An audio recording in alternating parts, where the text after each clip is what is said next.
പരമകാരുണ്യവാനും കരുണാനിധിയുമായ അല്ലാഹു സുബ്ഹാനഹു വ തആലയെ ജീവിതത്തിൻ്റെ രഹസ്യ പരസ്യ മേഖലകളിൽ സൂക്ഷിച്ചുകൊണ്ട് തഖ്വയിൽ അധിഷ്ഠിതമായ ജീവിതം നയിക്കാൻ പരമാവധി പ്രാർത്ഥിക്കണമെന്നും പരിശ്രമിക്കണമെന്നും എന്നോടൊന്നുപോലെ ഓരോരുത്തരോടും ഗൗരവമായി ഉണർത്തുകയാണ്, വസിയത്ത് ചെയ്യുകയാണ്. അല്ലാഹു സുബ്ഹാനഹു വ തആല അവനെ സൂക്ഷിച്ച് ജീവിക്കുന്ന യഥാർത്ഥ വിശ്വാസികളിൽ നമ്മെ എല്ലാവരെയും ഉൾപ്പെടുത്തി അനുഗ്രഹിക്കുമാറാണ്. ഈദുൽ അദ്ഹയുടെ മഹത്തായ ആഘോഷത്തിന് ശേഷം അയ്യാമു തശ്രീഖിൻ്റെ ദിനരാത്രങ്ങളിലൂടെയാണ് നമ്മൾ കടന്നു പോകുന്നത്. റസൂലുള്ളാഹി സ്വല്ലല്ലാഹു അലൈഹി വസല്ലം പറഞ്ഞു, അയ്യാമു തശ്രീഖ് അയ്യാമു അക്ലി വശുർബ് വദിക്റുല്ലാഹ്. അയ്യാമു തശ്രീഖ് എന്ന് പറഞ്ഞാൽ അത് തിന്നാനും കുടിക്കാനുമുള്ള ദിവസങ്ങളാണ്. അള്ളാഹുവിനെ കൂടുതലായി ഓർക്കേണ്ട ദിനരാത്രങ്ങളാണ് അയ്യാമു തശ്രീഖ് എന്നുള്ളത്. ഈ ദിനരാത്രങ്ങളിൽ തൗബയും ഇസ്തിഗ്ഫാറും ഒക്കെ വർദ്ധിപ്പിക്കാൻ സഹാബികൾ നമ്മോട് കൽപ്പിക്കുന്നത് നമുക്ക് കാണാൻ സാധിക്കും. ഈ ദിനരാത്രങ്ങളിലെ പ്രാർത്ഥനകൾക്ക് കൂടുതൽ ഉത്തരം കിട്ടാൻ സാധ്യതയുള്ളതാണ് എന്ന് സഹാബികൾ നമ്മെ പഠിപ്പിക്കുന്ന റിവായത്തുകൾ നമുക്ക് കാണുവാൻ സാധിക്കും. അതുകൊണ്ട് തന്നെ അല്ലാഹുവിന്റെ പ്രവാചകൻ സ്വല്ലല്ലാഹു അലൈഹി വസല്ലം പറഞ്ഞു, മൻ കാന സായിമൻ ഫലിയഫ്തുർ ഫഇന്നമാ അയ്യാമു അക്ലി വശുർബ്. ഈ ദിവസങ്ങളിൽ നോമ്പെടുക്കാൻ പാടില്ല. ആ നോമ്പ് നിങ്ങൾ ഒഴിവാക്കണം. ഇത് തിന്നാനും കുടിക്കാനും ഒക്കെയുള്ള പെരുന്നാളിൻ്റെ ദിനരാത്രങ്ങൾ തന്നെയാണ് ഈ ദിവസങ്ങൾ എന്നുള്ളത് നമ്മൾ മനസ്സിലാക്കേണ്ടതുണ്ട്. അതോടൊപ്പം പ്രാർത്ഥനകൾ വർദ്ധിപ്പിക്കുകയും അള്ളാഹുവിനെ കൂടുതൽ വാഴ്ത്തുകയും തക്ബീറുകൾ കൂടുതൽ വർദ്ധിപ്പിക്കുകയും ഒക്കെ ചെയ്യേണ്ട ദിനരാത്രങ്ങൾ തന്നെയാണ് ഈ ദിനരാത്രങ്ങൾ. എണ്ണപ്പെട്ട ദിനങ്ങളിൽ നിങ്ങൾ അള്ളാഹുവിനെ കൂടുതൽ സ്മരിക്കുക എന്നുള്ള ആയത്തിനെ വിശദീകരിച്ചുകൊണ്ട് പണ്ഡിതന്മാർ പഠിപ്പിക്കുന്നത് അത് ഈ അയ്യാമു തശ്രീഖിന്റെ ദിനരാത്രങ്ങളാണ് എന്നുള്ളതാണ്.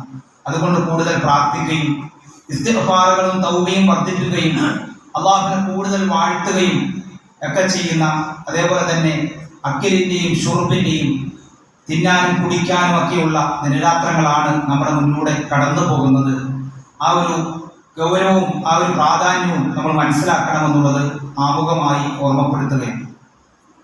പരിശുദ്ധ ഖുർആൻ മഹാനായ ഇബ്രാഹിം നബി സ്വല്ലല്ലാഹു അലൈഹി വസല്ലമിന്റെ ചരിത്രവുമായി ബന്ധപ്പെടുത്തി ഒട്ടനവധി സംഭവങ്ങൾ വിശദീകരിക്കുന്ന സമയത്ത് നമുക്ക് പറഞ്ഞു തരുന്നൊരു കാര്യം, ഖദ് കാനത് ലക്കും ഉസ്വത്തുൻ ഹസന ഫി ഇബ്രാഹീമ വല്ലദീന മഅഹു.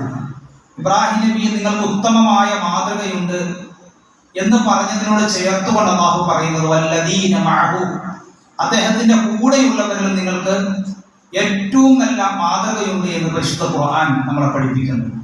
അപ്പൊ കഴിഞ്ഞു പോയ ദിനരാത്രങ്ങളിൽ ഇബ്രാഹിം നബിയുമായി ബന്ധപ്പെട്ട ചരിത്രങ്ങൾ ഒരുപാട് കേട്ടവരാണ് നമ്മൾ ഓരോരുത്തരും. ഇബ്രാഹിം നബി മാത്രമല്ല, അദ്ദേഹത്തിന്റെ കുടുംബത്തിന്റെ ചരിത്രവും മാതൃകയാണ്.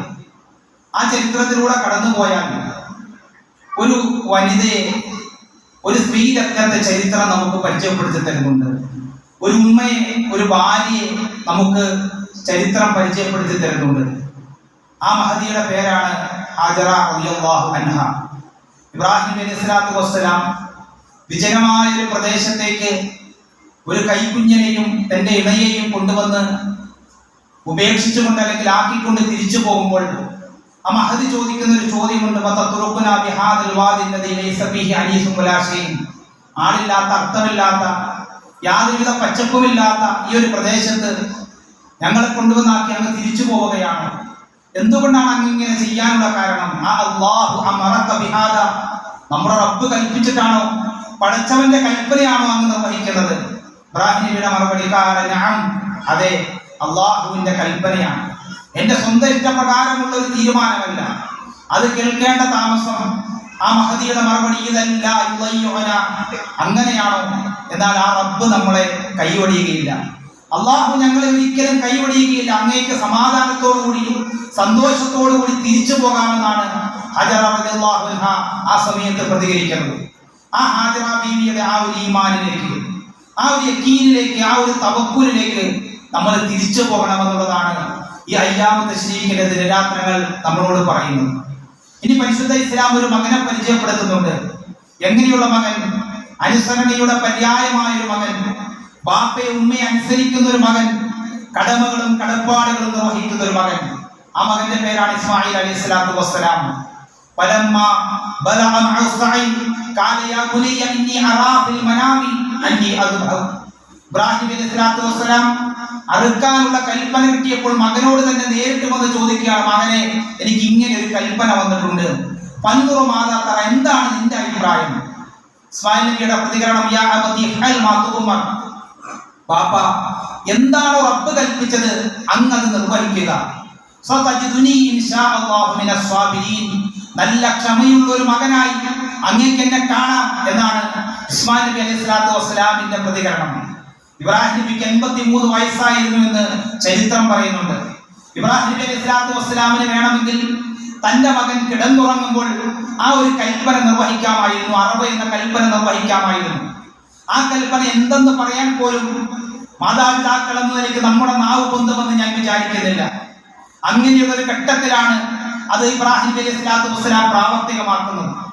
ഇബ്രാഹിം നബി അലൈഹിസ്സലാത്തു വസ്സലാം ഉറക്കത്തിൽ ചെയ്താലും അള്ളാഹുവിന്റെ കൽപ്പന പൂർത്തീകരിച്ച വ്യക്തിത്വമായി തന്നെ ഇബ്രാഹിം നബി അറിയപ്പെടും. പക്ഷേ ഇബ്രാഹിം നബി അലൈഹിസ്സലാത്തു വസ്സലാം ഉറക്കത്തിൽ അത് ചെയ്തില്ല. ഈ ഒരു പുതിയ കാലഘട്ടത്തിൽ നമ്മുടെ മക്കൾ ഓൺലൈൻ മക്കളായി മാറിക്കൊണ്ടിരിക്കുന്ന ഒരു കാലഘട്ടമാണ്. നമ്മൾ അറിയാതെ നമ്മുടെ മക്കൾ സ്ക്രീനിന്റെ അടിമകളായി മാറിപ്പോയ കാലഘട്ടത്തിലാണ് നമ്മൾ ഇന്ന് ജീവിച്ചുകൊണ്ടിരിക്കുന്നത്. ഇവിടെയാണ് ഇബ്രാഹിം നബി അലൈഹിസ്സലാത്തു വസ്സലാമിന്റെ ചരിത്രം, അദ്ദേഹത്തിന്റെ കുടുംബത്തിന്റെ ചരിത്രം നമ്മൾ വായിക്കണം. ഇബ്രാഹിം നബി അലൈഹിസ്സലാത്തു വസ്സലാമിന് എന്തുകൊണ്ട് ആ ഉറക്കത്തിൽ ആ അറവ് എന്നുള്ള കർമ്മം നിർവഹിച്ചില്ല?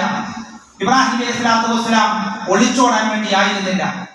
മകനോട് അഭിപ്രായം ചോദിച്ചിട്ട് പറ്റില്ല ഉപ്പ എന്നെങ്ങാനും തന്റെ മകൻ പറഞ്ഞാൽ ആ പണിയൊന്ന് നിർത്തിവെക്കാം, അതല്ലെങ്കിൽ മകൻ വിരണ്ടോടി എന്നൊരു കാരണം പറഞ്ഞുകൊണ്ട് ഇബ്രാഹിം നബിക്ക് ആ കർമ്മത്തിൽ നിന്ന് ഒഴിഞ്ഞു മാറാൻ ഇതൊന്നും മഹാനായ പ്രവാചകൻ ഇബ്രാഹിം നബി അലൈഹിസ്സലാത്തു വസ്സലാം ചിന്തിച്ചില്ല.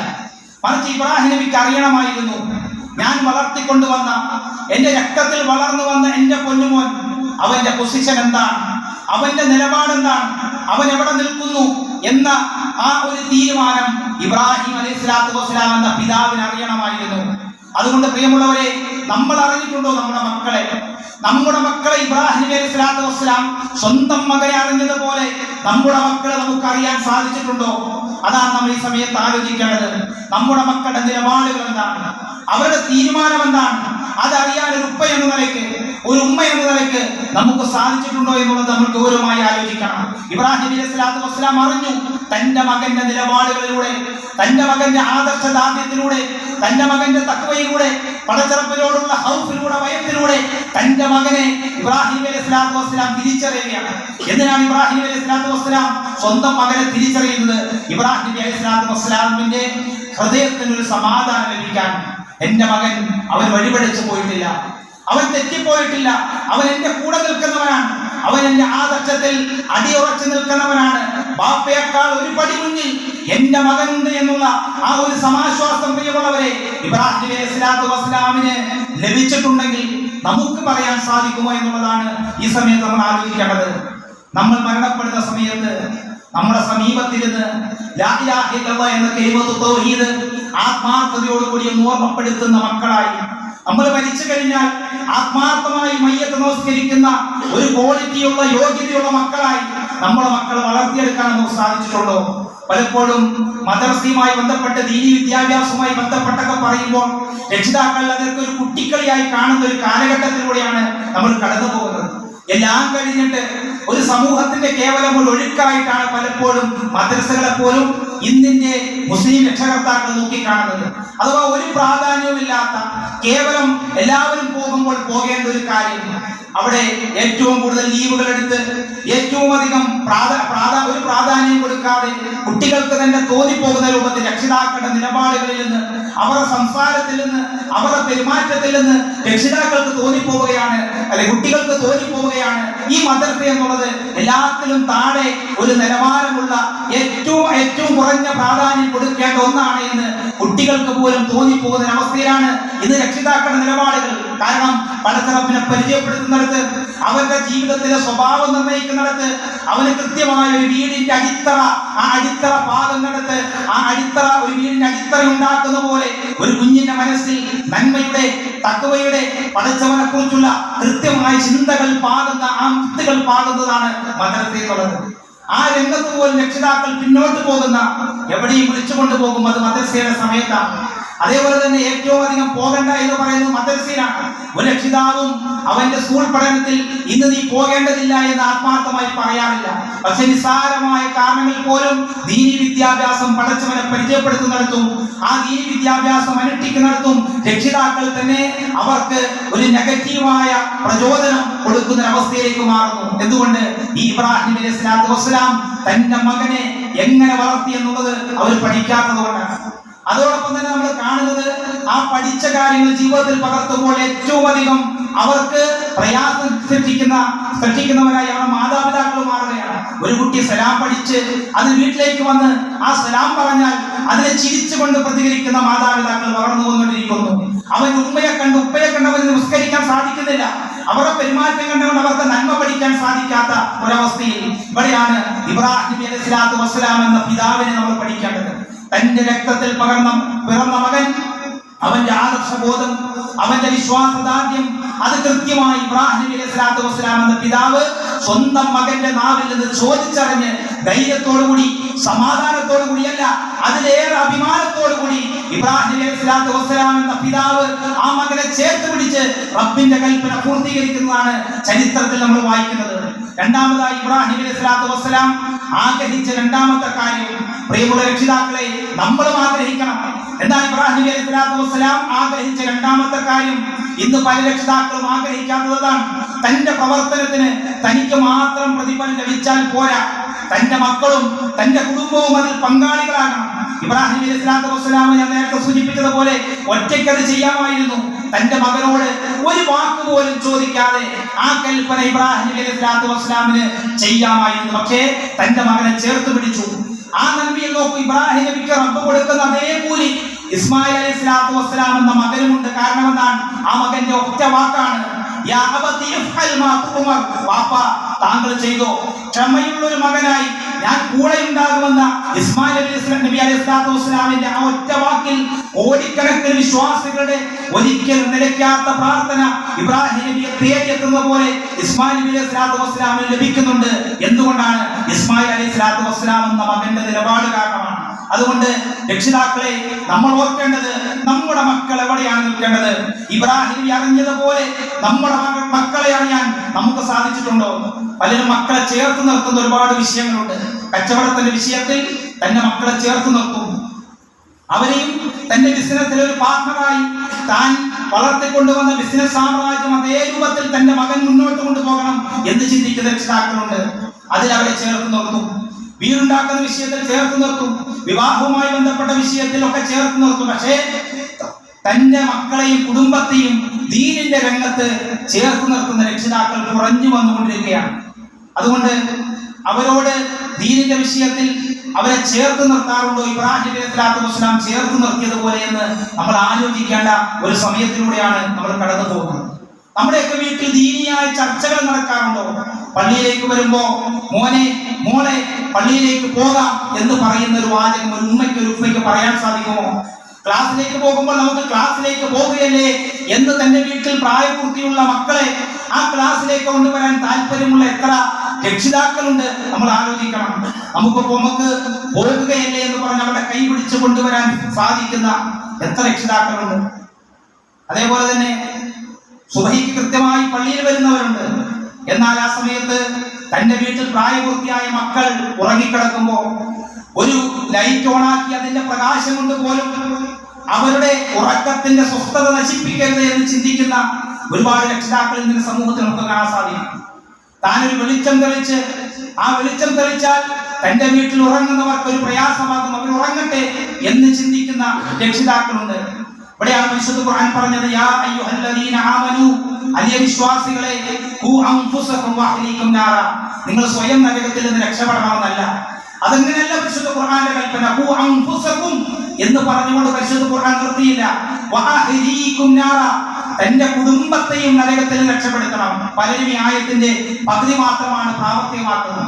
സ്വയം പള്ളിയിൽ വരുന്ന, ജമാഅത്തിൽ വരുന്ന, കൃത്യമായി ക്ലാസ്സിൽ വരുന്ന പലരും തന്റെ കുടുംബത്തിൽ ആ നരകത്തിൽ തൊട്ട് രക്ഷപ്പെടണമെന്നുള്ള ബോധ്യം എന്തുകൊണ്ട് ഇബ്രാഹിം നബിക്ക് ഉണ്ടായതുപോലെ ഉണ്ടാകുന്നില്ല എന്നുള്ളത് നമ്മൾ ആലോചിക്കേണ്ട സമയമാണ്. ഇവിടെയാണ് ഇബ്രാഹിം നബി തന്റെ മകനോട് പറയുന്നത് കേവലം ഒരു ക്ലാസിന്റെ കാര്യമല്ല, കേവലം ഒരു ക്ലാസിന്റെ കാര്യമല്ല ഇബ്രാഹിം നബി മകനോട് പറയുന്നത്, ഒരു ബിസിനസിന്റെ കാര്യമല്ല, മറിച്ച് സ്വന്തം കൈകൊണ്ട് അതിശക്തമായി മൂർച്ചയുള്ള വാളുകൊണ്ട് സ്വന്തം മകനെ അറക്കുന്ന കാര്യമാണ് ഇബ്രാഹിം അലൈഹിസ്സലാത്തു വസ്സലാം എന്ന പിതാവ് പറയുന്നത്. അതുകൊണ്ട് നമ്മളൊക്കെ ഉളുഹിയ്യത്തിൽ പങ്കാളികളായവരായിരിക്കും.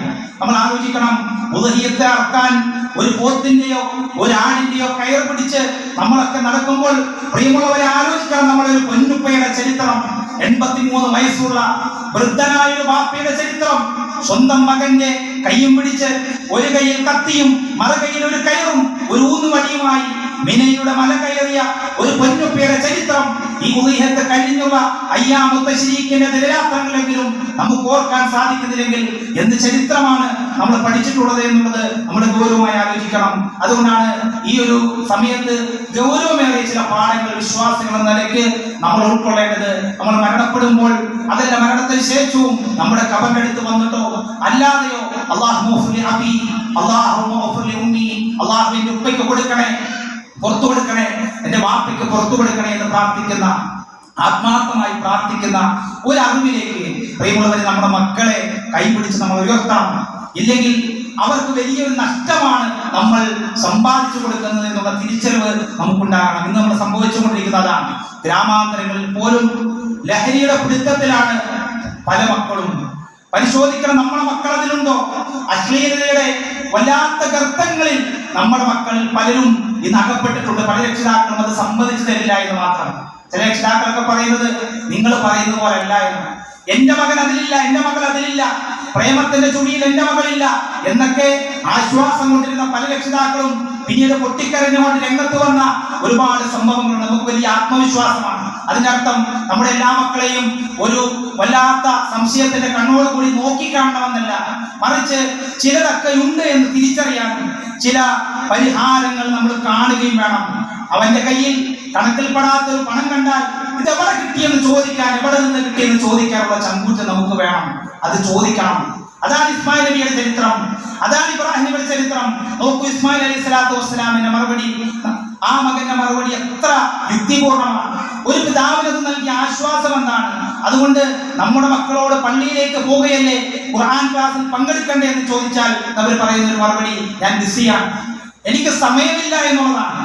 അങ്ങനെ തിരക്കിന്റെ തീർത്താൽ തീരാത്ത കഥകൾ പറയുന്ന മക്കളായി നമ്മുടെ മക്കൾ മാറിയെങ്കിൽ ഇസ്മായിൽ അലൈഹിസ്സലാത്തു വസ്സലാം എന്ന മകന്റെ മറുപടി, യാ അബതി യഫ്അൽ മാ തുഅമർ, സ്വന്തം ഉപ്പയോട് പറയുന്നു, ഉപ്പ എന്താണോ റബ്ബ് കൽപ്പിച്ചത് അത് ചെയ്തോ, എനിക്കൊരു വിരോധവുമില്ല എന്നുള്ളതാണ്. ഇവിടെയാണ് നമ്മുടെ മക്കൾ ഈ ഒരു മറുപടി പറയുമ്പോൾ നമ്മൾ ആലോചിക്കേണ്ടത്. ഏതെങ്കിലും ദീനിന്റെ ഒരു സംരംഭത്തിലേക്ക് വിളിച്ചാൽ ഈ ഒരു മറുപടി നമ്മുടെ മക്കൾ പറയുമോ? അവിടെ ഇസ്മായിൽ അലൈഹിസ്സലാത്തു വസ്സലാം ദേഷ്യം പിടിച്ചിട്ടില്ല, ഫോഴ്സ് ഉപയോഗിച്ചിട്ടില്ല, ഒരു മകനെന്ന നിലയ്ക്ക് തന്റെ അധികാരം ഉപയോഗിച്ചിട്ടില്ല, മറിച്ച് ആ മകനെ വളർത്തിക്കൊണ്ടുവന്ന ആദർശബോധമാണ് ഇസ്മായിൽ അലൈഹിസ്സലാത്തു വസ്സലാമിൽ നിന്ന് അത്തരമൊരു മറുപടി വരാൻ കാരണമെന്നുള്ള തിരിച്ചറിവ് നമുക്കുണ്ടാകണം.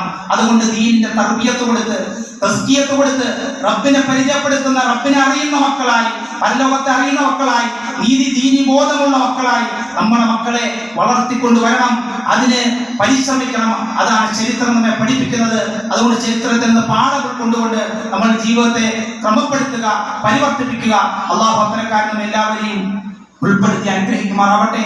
അഖൂലു ഖൗലി ഹാദാ അസ്തഗ്ഫിറുല്ലാഹ ലി വലക്കും വസ്തഗ്ഫിറു ഇന്നഹു ഹുവൽ ഗഫൂറുർ റഹീം.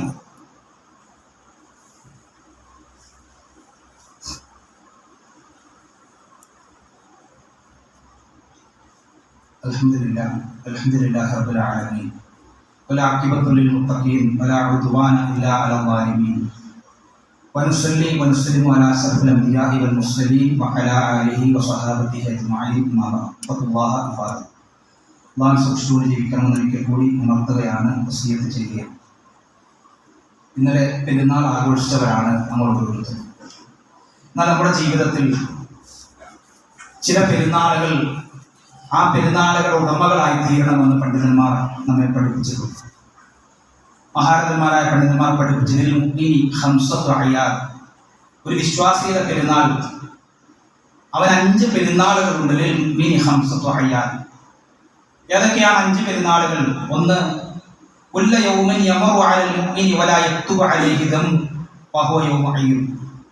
ഒന്നാമത്തെ പെരുന്നാൾ എന്ന് പറഞ്ഞാൽ അവൻ തൻ്റെ രാത്രിയിൽ തൻ്റെ വിരിപ്പിലേക്ക് കിടന്നുറങ്ങാൻ പോകുന്ന സമയത്ത് അവൻ്റെ മനസ്സിനോട് ഒരു ചോദ്യം ചോദിക്കുന്നു. ഇന്ന് എൻ്റെ ജീവിതത്തിൽ കർമ്മങ്ങളുടെ രേഖയിൽ എഴുതാൻ ഒരു പാപം പോലും ഞാൻ ചെയ്തിട്ടില്ല എന്ന് അവൻ്റെ മനസ്സിനോട് പറയാൻ കഴിയുന്ന, ഒരു തെറ്റ് പോലും ഒരു തിന്മ പോലും ചെയ്തിട്ടില്ല എന്ന് അവൻ്റെ മനസ്സിനോട് ആത്മാർത്ഥമായി പറയാൻ കഴിയുന്ന, കർമ്മങ്ങളുടെ ഏടിൽ ഒരു തിന്മയും രേഖപ്പെടുത്തപ്പെടാത്ത ഒരു ദിവസം, അങ്ങനെ ഒരു ദിവസം ഒരു വിശ്വാസിയുടെ ജീവിതത്തിൽ കടന്നു പോയാൽ ആ ദിവസം അവന്റെ ഈദാണ്, പെരുന്നാൾ.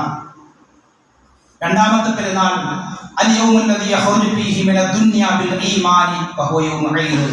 ഈ ലോകത്ത് നിന്ന് ഏതൊരു മനുഷ്യനും വിട പറയും, മരണപ്പെടും. അങ്ങനെ വെറുതെ മരണപ്പെട്ടാൽ പോരാ,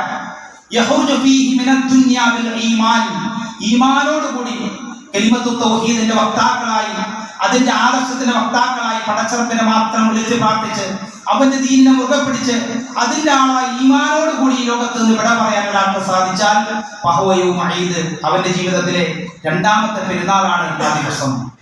മൂന്നാമത്തെ പെരുന്നാൾ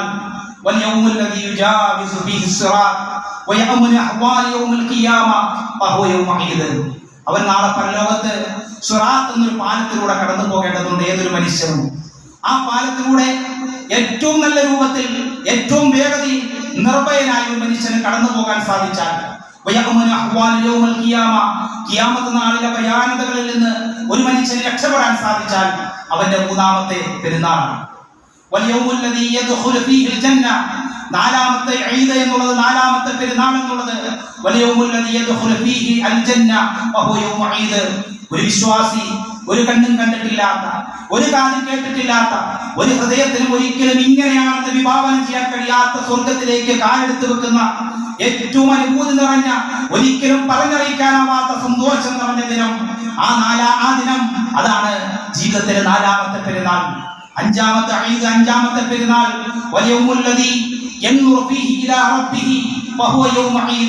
നമ്മളെ സൃഷ്ടിച്ച കാരുണ്യവാനായ കരുണാനിധിയായ നമ്മുടെ റബ്ബിനെ കൺകുളിർക്കെ മനസ്സുകുളിർക്കെ നോക്കി കാണുന്ന ഒരു നിമിഷം, അതാണ് അഞ്ചാമത്തെ പെരുന്നാൾ.